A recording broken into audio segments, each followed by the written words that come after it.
Rikambo padango aingo ja Rinyambo yamingo aingo ja।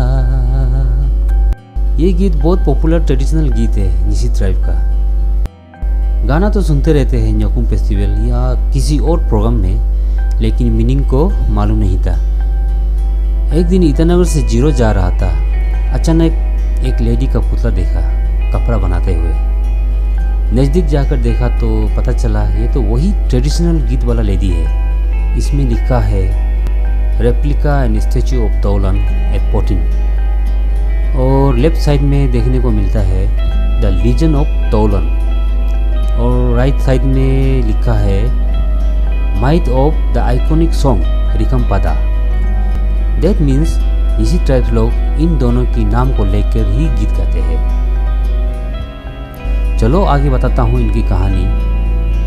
सच्चा प्रेम की कहानी तो हम अक्सर सुनते रहते हैं। कभी कभी दो दिल और दो जान की मिलन बहुत ट्रेजेडी के साथ ख़त्म हो जाता है। माइथोलॉजी लव स्टोरी जैसे लैला मजनू अरब देश की कहानी है, हीर रांझा पंजाब के, रोमियो जूलियट इटली की अमर कहानी है, और हिंदू धर्म की पुरानी कथा में से जैसे राधा कृष्ण होते हैं। हमारे अरुणाचल में भी ऐसे कहानी है। एग्जाम्पल आपातानी में लोदरब्याई भूमि पूबिया। इन लोगों की प्रेम कहानी बहुत फेमस है और इसे गीतों की प्रेम की परिभाषा के लिए इस्तेमाल करते हैं लिरिसिस्ट लोग। बाकी ट्राइब्स के भी ऐसे प्रेम कहानी होते होंगे पर मुझे मालूम नहीं। लेकिन इसी ट्राइब का अमर प्रेम कथा देखने को मिलता है यहाँ पोतिन पे। यहाँ कई बार आना जाना करने के बाद मुझसे रहा नहीं गया और आज वीडियो बना रहा हूँ। ये जगह का नाम है पोतिन।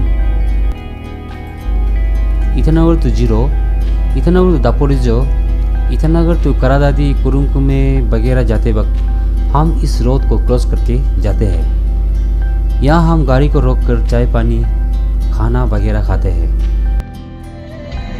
ब्रेकफास्ट करेंगे ये थोड़ा मोरा लग गया। यहाँ से पंजोर नदी का नज़ारा काफ़ी अद्भुत है और लोगों को यहाँ फोटो या सेल्फी लेते हुए देखने को मिलता है।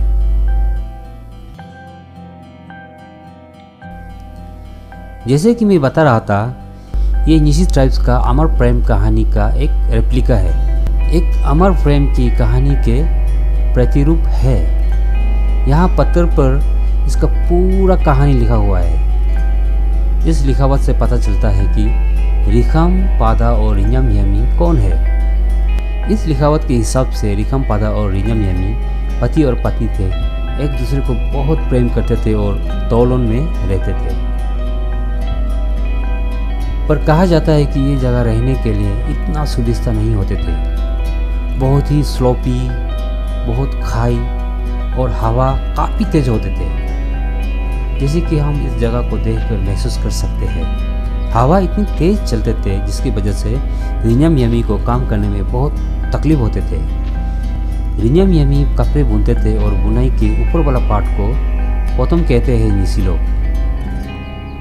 रिन्याम यामी जहाँ कपड़े का ऊपर वाला पार्ट को बांधा था, उस जगह को आज पोतिन के नाम से जाना जाता है। उनके कपड़े इतने बड़े होते थे कि उसकी ऊपर वाला पार्ट पहाड़ के टॉप में यानी आज का पोतिन में होते थे और नीचे वाला पार्ट तौलोन में होते थे।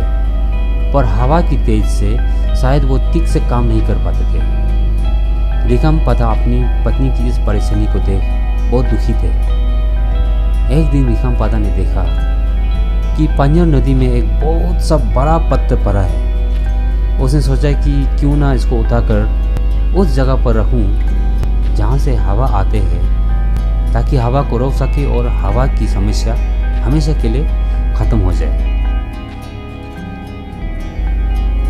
वो उस पत्थर को अपनी पीठ पर लाद कर जैसे ही जाने लगा, उसी वक्त एक चिड़िया उड़ते हुए आया और उसकी नाक में चला जाता है। चिड़िया के नाक में घुसने के वजह से उससे बहुत ज़ोर से चीख आई। वो इतना ज़ोर से चीखा कि उसके कदम डगमगा गया और फिसल कर नदी में गिर जाता है और पत्थर उसके पाँव के ऊपर गिर जाता है।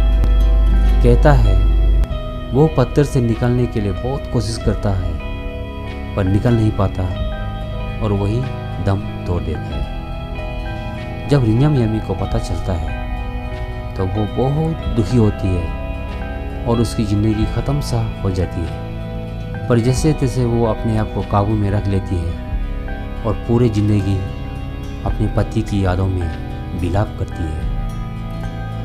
अपने पति की यादों में वो गीत गाती है, रिकाम्बो पादांगो आइंगोजा रिंजाम्बो यामिंगो आइंगोजा। और यही पहला गीत को आज निसी लोग गाते हैं। बहुत दुख भरी कहानी है।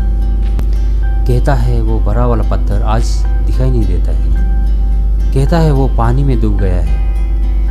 इन दोनों की प्यार इतना सच्चा था कि आज भी निसी ट्राइब्स के लोग अपने कल्चर को बरकरार रखने के लिए इन दोनों का नाम को हमेशा जिंदा रखता है गीतों में।